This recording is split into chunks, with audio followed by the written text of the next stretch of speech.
Bom dia! Olha aqui esse café que eu não consegui deixar de mostrar para vocês.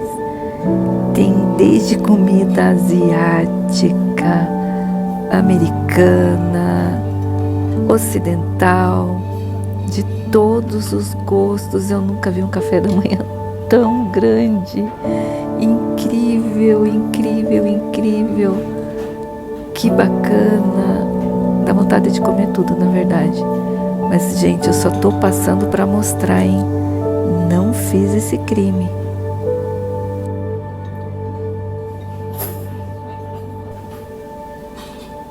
Vários tipos de pães, todos os tipos de pães, de doce, tudo natural, desde o azeite, das geleias, sobremesas, tipos de compotas. Muita diversificação que eu não tinha noção que era assim um café da manhã.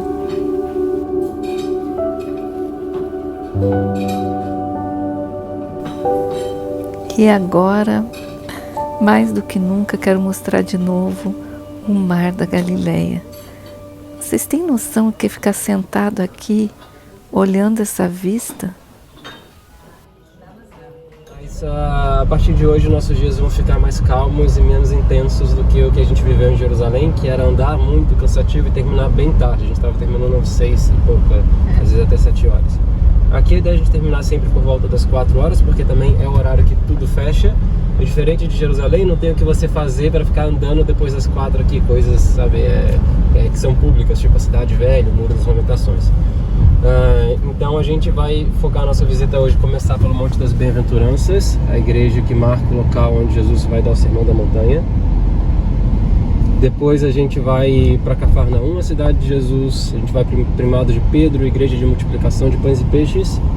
E depois a gente vai também para o vilarejo de Maria Madalena, Rio Jordão. E tem alguém que tem falado muito para mim, Corazim. A gente vai tentar Corazim, tá?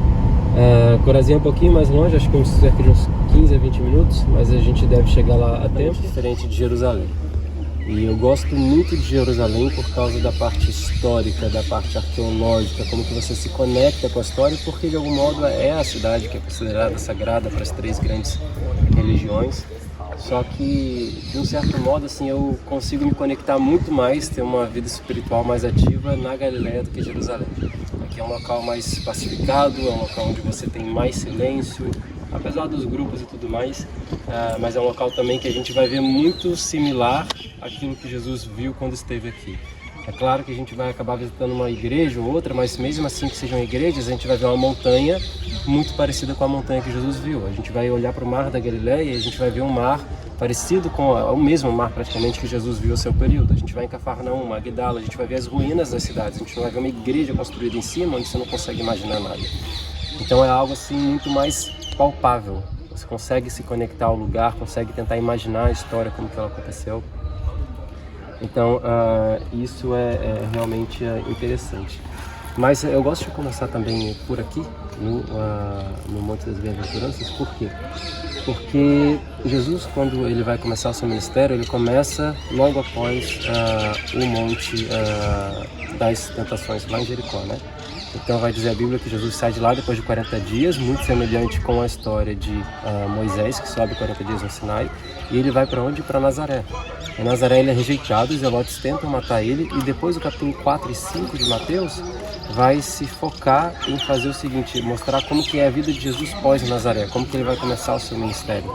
E aí sim vai falar que saindo Jesus de Nazaré, desceu a Galileia, a região onde a gente está aqui agora, a gente vai voltar no porquê desse nome, E diz que isso foi feito para que se cumprisse a palavra do profeta Isaías. Se vocês abrirem o capítulo 9 de Isaías, versículo 1 e 2, inclusive aquele que eu te mandei hoje de manhã, diz que a Galileia dos gentios, o povo de Zebulon e Naftali, a terra que estava em trevas, viu uma grande luz. Então Jesus vem para cá porque realmente esse era um local que, para Israel da época, era um local completamente periférico, um local suburbano, era um local onde você tinha uma mistura muito grande. Quando, por exemplo, 500 anos antes de Jesus, Senaqueribe, o rei assírio, ele vai vir para a região e ele vai dispersar as 9 tribos do norte de Israel, o que ele vai fazer? Ele vai trazer gentios para morar no lugar. Nesse sentido, quando ele faz isso, ele vai colocar uma população que tem outra religião, outro costume, outra fé, e isso gera um pouco de problema aqui. E a gente sabe disso porque o Talmud ele vai falar muito de como que existiam preconceitos contra as pessoas que viviam na Galileia. Vou dar um exemplo para vocês. Existia um preconceito registrado, inclusive mencionado por Flávio Josefo, no sentido de que os galileus, as pessoas que viviam aqui, eles não podiam servir no templo de Jerusalém porque eles tinham um sotaque muito carregado, eram pessoas interioranas. E se eles fizessem alguma oração com sotaque um pouco diferente, poderia ser um vilipêndio ao Criador. É claro que é uma espécie de corrupção, mas você vê que as pessoas tinham um sotaque carregado e tem uma prova disso nos evangelhos.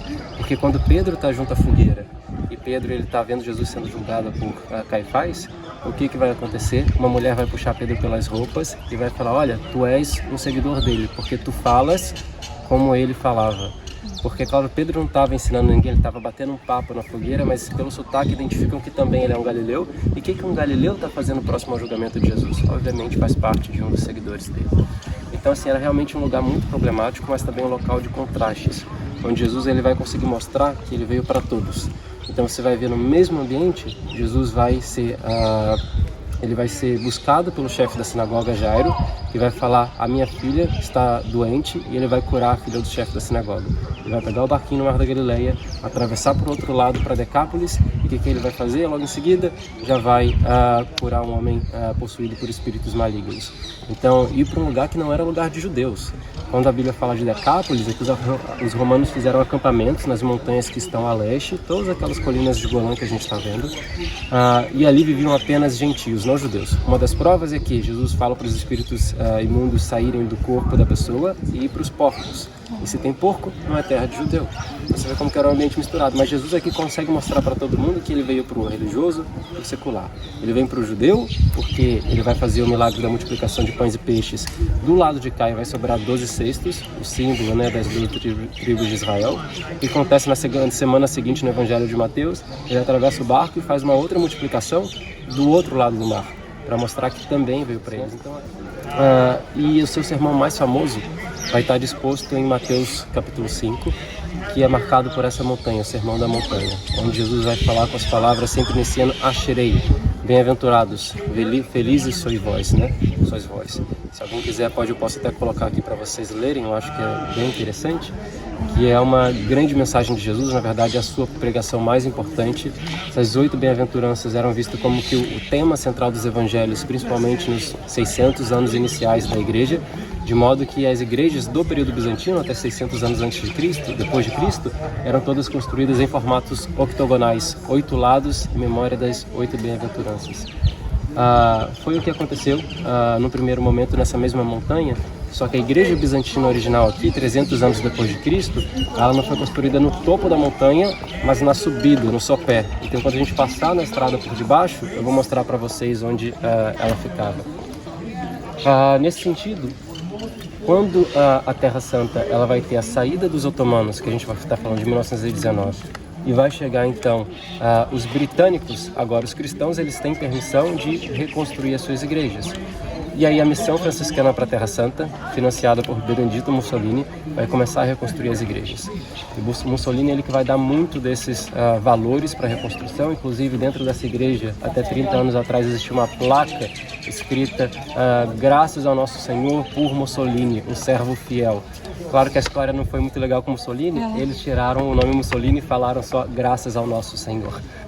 Mas ele que vai financiar com certeza essa igreja, e a ideia não foi construir no local onde Jesus fez o seu principal ensinamento, uma igreja super suntuosa, maravilhosa, uma basílica, nada, mas algo simples, construída com a pedra da região, que é o basalto, a mesma pedra que foi construída a casa de Jesus, a casa de Pedro, uma pedra que não tem valor nenhum aqui, principalmente porque ela aquece muito, é um material vulcânico, um formato octogonal também, uma igreja bem simples, apenas com calcário e com o basalto. A gente vai ver aqui então as 8 bem-aventuranças que levam até a Jerusalém celestial, que vai sair do outro lado. Dentro da igreja eu não posso falar, vocês vão ver que ela tem um formato octogonal pelas 8 bem-aventuranças, mas também que a gente vai ter as 7 virtudes que estão no livro de Provérbios do rei Salomão, as virtudes do homem, né? Mas é interessante porque eu sempre lembro dessa montanha de 2 histórias. Uma história é de Gandhi, que ele vai falar que se toda a literatura do mundo se perdesse, mas se só apenas se salvasse o Sermão da Montanha como a única obra, realmente a humanidade estaria com certeza em boas mãos. Mas também eu me lembro de São Francisco de Assis, que tudo que a gente vai visitando aqui é uma presença franciscana. Por que é uma presença franciscana? Aí a gente tem que voltar para 1219. Em 1187, o grande conquistador árabe Saladino, ele conquista Jerusalém, conquista a Terra Santa nas batalhas dos Cravos de Itim. Acontece na montanha aqui atrás, uma batalha que muda a história da humanidade. Mas alguns anos se passam, quase 20 anos, e aí ele ouve a notícia de que existe um grande exército cristão. Ele já pensa, poxa, são os cruzados novamente, que estão vindo para invadir a Terra Santa. E nessa jornada, diz que ele prepara seus soldados com escudos, com armas, lanças, cavalos, camelos, fecha as fronteiras do Egito, a entrada para Israel, e ele se prepara para poder receber esse exército. E diz que quando esse exército vai chegando perto dele, ele vê um exército que é de pessoas com roupas de pano de saco, pés descalços, pessoas que, segundo as suas palavras, tinham uma aparência de miseráveis, liderados por um homem super simples, que era São Francisco de Assis. Diz a história que tem um encontro épico entre São Francisco de Assis e Saladino em 1219, onde Saladino pergunta: ok, vocês são um exército? E São Francisco de Assis diz: não, nós somos um exército. Ok, mas se vocês são um exército, cadê as armas de vocês? E São Francisco de Assis teria dito que as nossas armas são a fé, o amor e a caridade, e nós estamos aqui para te servir. E aí, nesse sentido, apesar de ser um império muçulmano, que não permitia a proliferação de outras religiões e o proselitismo, Saladino permite a custódia dos antigos locais cristãos, ainda que em ruínas, para os franciscanos. Então, em 2019, nós celebramos aqui 800 anos da entrada de São Francisco de Assis na Terra Santa, e por isso, apesar do cristianismo católico, né, que são os franciscanos também, ser o menor na Terra Santa, os católicos não têm vez em Israel, não tem vez na Síria, no Líbano. É outro cristianismo, que é o cristianismo oriental aqui, que são os ortodoxos, etíopes, coptas, sírios, maronitas, gregos, que realmente são maioria no país. Mas ainda assim a maior parte dos locais é conquistada e controlada por franciscanos por causa dessa chegada deles há 800 anos atrás. E são lugares que eles sempre tentam equilibrar um pouco da natureza com uma arquitetura de muito bom gosto e também bastante da arqueologia. Então eles não são muito invasivos, não vai ser uma coisa do Santo Sepulcro que você coloca uma igreja ali e acabou tudo no lugar. Aqui é um hotel.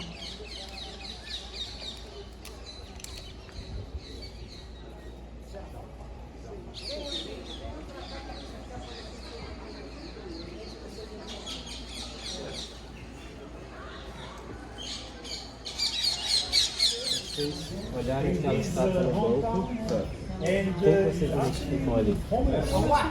São pessoas daqui. Aquele Jesus? Aqui ali é Jesus. Ali é mais fácil de identificar, que o grupo está ali, mas a gente vê que ele teve marcas de chagas. A gente está lembrando aquela passagem que vocês de fome, vocês não me deram de comer. De sede, não me deram de beber, não tinham onde dormir, repousar a cabeça, vocês não me deram abrigo. Jesus fala quanto nós deixamos de fazer algo contra isso, algo assim para vocês. Jesus fala com vocês se não fizeram algumas coisas mesmo. Na verdade, quando a gente está fazendo pelo próximo, a gente está com sucesso. O homem deitado num banco de uma praça. E assim, pessoal, termina a nossa passagem maravilhosa ao Monte das Bem-aventuranças.